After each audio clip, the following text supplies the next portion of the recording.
only use myself or any reflexive form when the subject and the object are the same. Okay, so let's now move on and talk about indefinite pronouns. What do you understand by the word indefinite? It means something like not definite or not sure. And these are words like everybody, someone, something, anything, either, and neither. And these are indefinite because they don't refer to a particular person or a particular thing. Now, the important point here is that all the indefinite pronouns that you see on the screen are singular pronouns. That means with all of them, you have to use singular verbs in the present tense.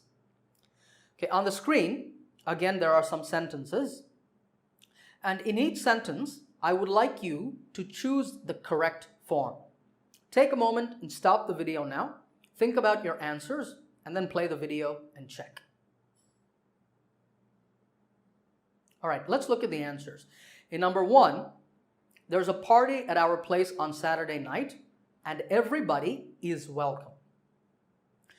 This is because the pronoun everybody is singular. And you might be asking here, wait, how is that possible? Because everybody means all the people. True, but everybody is kind of like saying every single body or every single person. So because we're referring to every single person, the pronoun is singular and you have to use a singular verb. In the same way, in number 2, no one knows the answer to that question. We're talking about no one. In number 3, you look worried. Is something wrong? And number 4 is a little tricky. What it means is that a match happened, let's say a soccer match.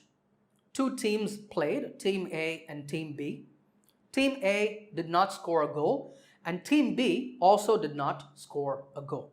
That's what neither means. It means not either. It's the opposite of either. Now this sentence is tricky because you have the word teams before the verb. But remember that the verb in a sentence should agree with the subject of the sentence. And the subject here is not teams, it's neither, which means not either. And because neither is singular, we have to say was. Neither of the 2 teams was able to score a goal. Did you get these right? Okay, this sentence is similar to another sentence that I want to show you. One of my friends, a doctor. How would you fill in that gap? Well, you have to say, one of my friends is a doctor. That's because we're talking about one friend. All of my friends are not doctors. The subject of the sentence is one, so is.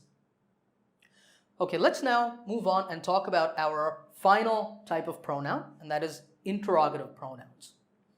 Now, even though this name might sound a little fancy, interrogative pronouns are just the question words who, whom, whose, what, and which.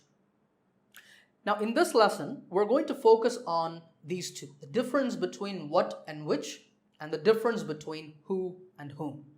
So first of all, do you know the difference between what and which? Well, it's really easy. What is a general question and which is a specific question. For example, let's say that we go to a restaurant, you and me. Oh, sorry, you and I. Remember that? You and I go to a restaurant.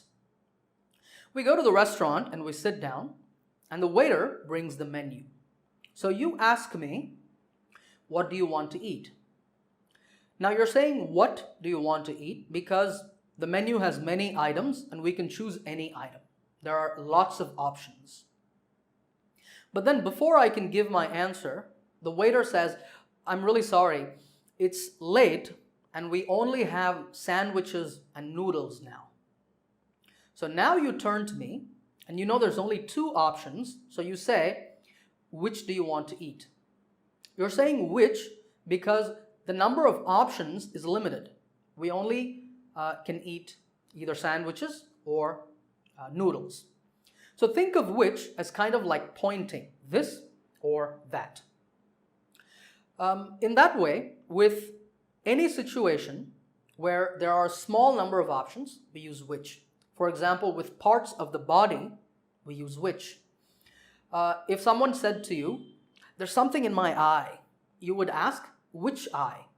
Not what eye, because there's only two eyes. It's the same with ears, fingers, hands, arms, feet, legs, etc. If I told you, I broke my finger, you would ask me, which finger? Okay? Or let's say you're watching a game with your friends, your favorite sport. You might ask your friends, which team do you think will win? You would ask the same thing if you want to ask about the tournament. Okay? Maybe there are 16 teams or 32 teams, but that's still a limited number. So you would ask, which team do you think will win the cup? So that's the difference between what and which.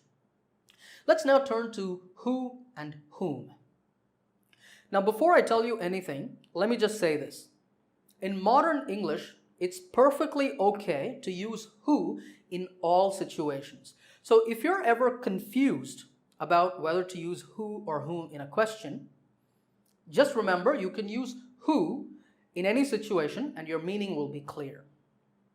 But if you are writing something formal or if you want to use correct grammar, then of course it's important to know the difference.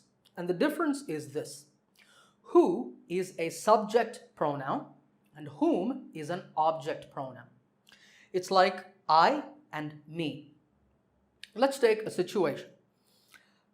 Helen visited her friend Mabel in the hospital last week. There are two questions on the screen, but I want you to supply the question word in each case. What about the first one? Well, in the first, we know that someone visited Mabel, but we don't know who that person was. That is, we're asking about the subject. For that reason, we use who. Who visited Mabel last week? Or who visited Mabel in the hospital last week? In the next sentence, it's the opposite. We know that Helen visited somebody, and this time we want to ask about that person. That person is in the object position. So, whom did Helen visit in the hospital last week? Did you get both of those right? Now, if you're interested to learn more about this difference, I have a whole lesson dedicated to this topic. You will find the link in the description. You can go and watch it if you like. All right. Now, before we finish, let's do a quick recap of what we've learned today. We started with personal pronouns. We discussed two types of common mistakes.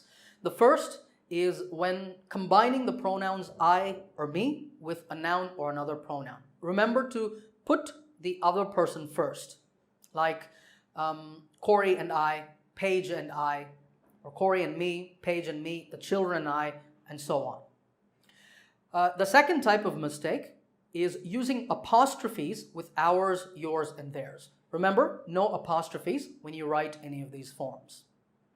Then we spoke about reflexive pronouns. Do you remember the mistakes that I shared with you? The first type of mistake is to use forms of reflexive pronouns that don't exist. The ones that you see on the screen are the only reflexive pronouns, and it's a good idea for you to memorize these forms so that you don't use any wrong ones. Another common mistake is to overuse myself, thinking that it's more formal. Remember, you can only use myself if I or me is the object of the, is the subject and the object of the sentence. Then we spoke about indefinite pronouns. All the pronouns that you see on the screen are singular, so you have to use singular verbs in the present tense. And finally, we turn to interrogative pronouns. We spoke about the difference between what and which. What is general or broad, but which is more specific. It's kind of like pointing. And then we looked at who and whom. Who is a subject pronoun if you want to ask about the subject of a sentence, and whom is an object pronoun. All right, I hope you enjoyed this lesson. Remember to subscribe to this channel, and I'll see you in the next lesson.